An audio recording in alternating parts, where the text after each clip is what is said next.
आवाज। नमस्कार, बहुत स्वागत है आपका। आप देख रहे हैं इंडिया वॉइस और मैं हूं आपके साथ आनंद विजय सिंह। और खबर हरियाणा से।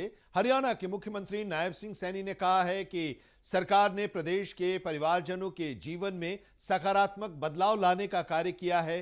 गरीबों को पक्का मकान उपलब्ध कराना, युवाओं को रोजगार के अवसर देना, किसानों को उनकी फसल का उचित मूल्य दिलाना और आयुष्मान चिरायु योजना के माध्यम से प्रत्येक जरूरतमंद को सुरक्षा कवच देने का काम उनकी सरकार ने किया है। जो भारतीय जनता पार्टी की सरकार नरेंद्र मोदी जी के नेतृत्व में चल रही है, बहुत सारी अचीवमेंट्स हैं, लगातार अचीवमेंट्स हैं, बहुत सारी उपलब्धियां हैं। आम व्यक्ति के जीवन को सरल करने का काम हमारी सरकार ने किया है। चाहे लोगों तक लाभ पहुंचाने की बात हो, गरीब व्यक्ति के जीवन में बदलाव लाने की बात हो, चाहे गरीब व्यक्ति को मकान बना करके देने की बात हो, बहुत सारी अनेक उपलब्धियां, चाहे युवाओं को रोजगार देने की बात हो, चाहे किसान को उसकी फसल का पूरा मूल्य देने की बात हो, चाहे किसान के मुआवजा अगर खराबा हुआ है तो उस तक मुआवजा पहुंचाने की बात हो, या आयुष्मान जैसी योजना, चिरायु योजना के माध्यम से व्यक्ति को सुरक्षित करने की बात हो। एक सुरक्षा कवच के रूप में हमारी सरकार ने पिछले जो 11 वर्षों के अंदर हरियाणा प्रदेश के जन के उनके बदलने का काम किया है। हरियाणा विधानसभा के बजट सत्र वंदे मातरम के साथ शुरू हुआ। मुख्यमंत्री सीएम नायब सिंह सैनी ने शोक प्रस्ताव पढ़ते हुए कार्यवाही की शुरुआत में उन्होंने शोक प्रस्ताव पढ़ा। राज्यपाल ने अपने अभिभाषण में कहा कि राष्ट्रीय गान और वंदे मातरम देश को एक सूत्र में बांधते हैं। उन्होंने बताया कि राज्य सरकार पिछले 10 वर्षों से जनहित और सुशासन के लिए प्रतिबद्ध है और 2047 तक का रणनीति जो है वो ब्लूप्रिंट उसका तैयार कर लिया गया है। राज्यपाल ने कहा कि हरियाणा देश में सर्वाधिक वृद्धावस्था पेंशन प्रदान कर रहा है, जो पीपीपी मोड से सीधे लाभार्थियों तक पहुंच रही है। मेरी फसल मेरा ब्यौरा सम्मान निधि और फसल बीमा योजनाओं से किसानों को आर्थिक सुरक्षा दी जा रही है। दीनदयाल लाडो लक्ष्मी योजना और मुख्यमंत्री विवाह योजना के तहत बेटियों के विवाह के लिए 71,000 रुपए की सहायता दी जा रही है। राज्यपाल के अभिभाषण के बाद सदन की आगे की कार्यवाही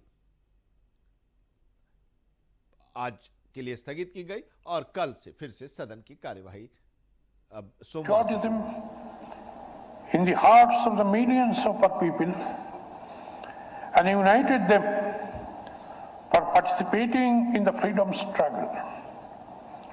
Every word of Vande Mataram evokes a feeling of reverence, respect and devotion towards the motherland.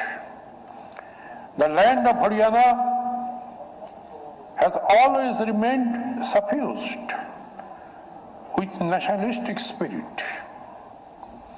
The essence of Vande Mataram is ingrained in our culture, folk songs and lifestyle.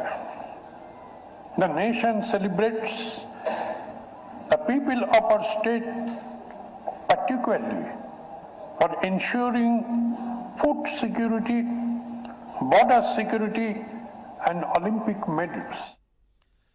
Haryana के मुख्यमंत्री नायब सिंह सैनी ने कहा कि देश को अलग अलग स्थानों पर शर्मिंदा करना, देश को अपमानित करना कांग्रेस के डीएनए में है। कांग्रेस ऐसा यहां तो करती रहती है, देश की संवैधानिक संस्थाओं का अपमान करती है, लेकिन यह दुर्भाग्यपूर्ण है कि कांग्रेस और राहुल गांधी के इशारे पर यूथ कांग्रेस के कार्यकर्ताओं ने भारत मंडपम में चल रहे वैश्विक एआई समिट में ऐसा किया। उस समिट में पूरे विश्व के प्रबुद्ध जन शामिल हो रहे हैं, वो उसका हिस्सा बन रहे हैं। समिट के अंदर उन्होंने जिस प्रकार का कृत्य किया है उसकी जितनी भी निंदा की जाए वो कम ही है।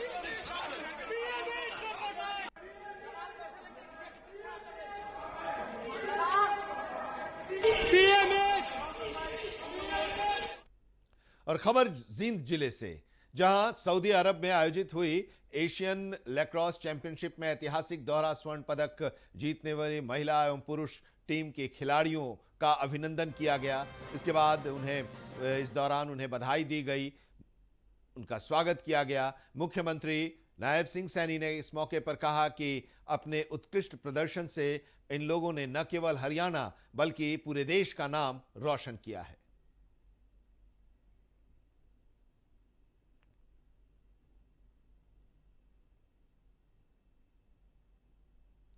हरियाणा में सरकारी भर्तियों में अनियमितताओं और स्थानीय युवाओं की अनदेखी के आरोपों को लेकर हरियाणा यूथ कांग्रेस ने प्रदर्शन किया। एचपीएससी के दफ्तर का घेराव करने निकले कांग्रेस कार्यकर्ताओं को रोकने के लिए पंचकुला पुलिस को वाटर कैनन का इस्तेमाल करना पड़ा।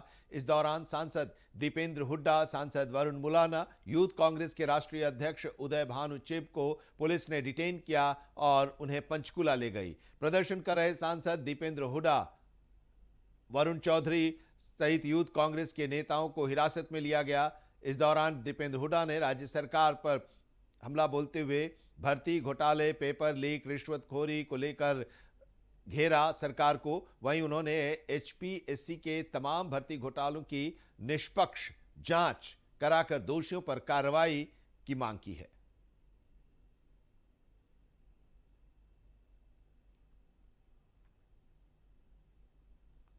और खबर हरियाणा के यमुनानगर जिले की, जहां के बुढ़िया क्षेत्र में नहर किनारे दो बाइक लावारिस हालत में मिली।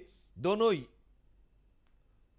बाइक पर जो युवक थे वो मंगलवार शाम घर से निकले थे पूजा सामग्री का विसर्जन करने के लिए, लेकिन देर तक वो वापस नहीं लौटे। परिजनों ने पहले अपने स्तर पर उनकी तलाश की और रिश्तेदारों से संपर्क किया, लेकिन कोई जानकारी उनके बारे में नहीं मिली।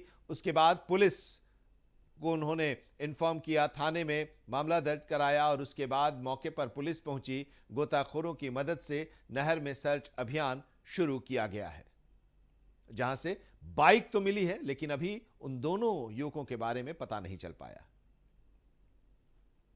सर, आज सुबह सूचना मिली थी थाने में कि दो बच्चे आर्यन और उदय रात के समय पश्चिमी यमुना नहर पर पट्टी बनी है, इसमें अनुष्ठान की पूजा सामग्री को पधराने के लिए आए थे और पैर फिसलने से दोनों बच्चे इसमें बह गए। अभी ये सूचना भी दी थी, गोताखोर बुलाए हैं मौके पे, तो गोताखोर सर्च कर रहे हैं। अभी तीसरे व्यक्ति कोई ऐसी सूचना नहीं है, बाकी जांच चल रही है, जो भी सामने आएगा तार उससे।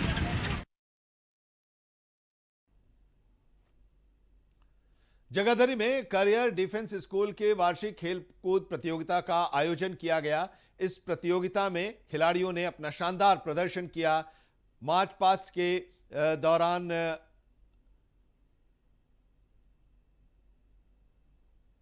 मार्च पास्ट का भी इस दौरान आयोजन हुआ और वार्षिक खेल कूद प्रतियोगिता और आगामी परीक्षाओं के लिए शुभकामनाएं भी दी गई। पूनम अग्रवाल ने कहा कि आज हमारा देश खेलों के क्षेत्र में निरंतर अपना स्थान बना रहा है। एक अच्छा खिलाड़ी खेलों के बलबूते अपना और देश और प्रदेश का नाम रोशन कर रहा है और कर सकता है।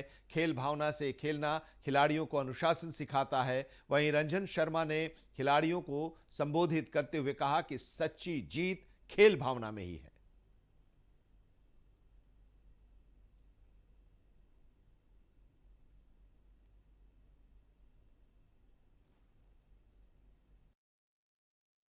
कैरियर डिफेंस स्कूल में आज 3rd एनुअल एथलेटिक मीट का आयोजन किया गया, जिसमें जिला बाल संरक्षण इकाई से मैं रंजन शर्मा लीगल ऑफिसर और मेरे साथ मैडम पूनम अग्रवाल जी सदस्य बाल कल्याण समिति यहाँ पहुँचे हैं और विभिन्न जो यहाँ स्पोर्ट्स एक्टिविटीज़ अलग अलग जो हाउसेस यहाँ बने हुए हैं उनके द्वारा की गई हैं। विजेताओं को पुरस्कार राशि जो है मेडल्स और सर्टिफिकेट्स भी दिए गए हैं। एक बहुत ही अच्छा आयोजन स्कूल के द्वारा एथलेटिक मीट का जो आज किया गया। मैं गुरप्रीत सिंह महिला एवं बाल विकास विभाग के मिशन वात्सल्य की जिला बाल संरक्षण इकाई यमुनानगर की ओर से सभी परीक्षार्थियों को शुभकामनाएं देता हूं और मेरी ओर से केवल एक ही संदेश, किसी भी प्रकार का तनाव स्ट्रेस ना लें, केवल परीक्षाओं को अच्छे और बेहतर तरीके से दें, परिणाम आपके अच्छे ही आएंगे। बाला शहर की एशिया प्रसिद्ध कपड़ा मार्केट में आज एक कपड़े के शोरूम में भीषण आग लग गई। आग लगने के कारणों का अभी पता नहीं चल सका है, लेकिन देखते ही देखते पूरा शोरूम जलकर राख हो गया। दुकान में रखा सारा सामान जलकर स्वाहा हो गया। दुकानदार को भारी नुकसान हुआ है। इससे सूचना मिलते ही फायर ब्रिगेड की गाड़ियां और पुलिस प्रशासन मौके पर पहुंची। कड़ी मशक्कत के बाद आग पर काबू पाया गया। पुलिस अधिकारियों का कहना है कि जांच के बाद ही आग लगने के कारण के बारे में साफ हो पाएगा कि आग कैसे लगी थी। भीड़ भाड़ वाले इलाके में फायर ब्रिगेड के पहुंचने में जरूर देरी हुई और यह चिंता का विषय है।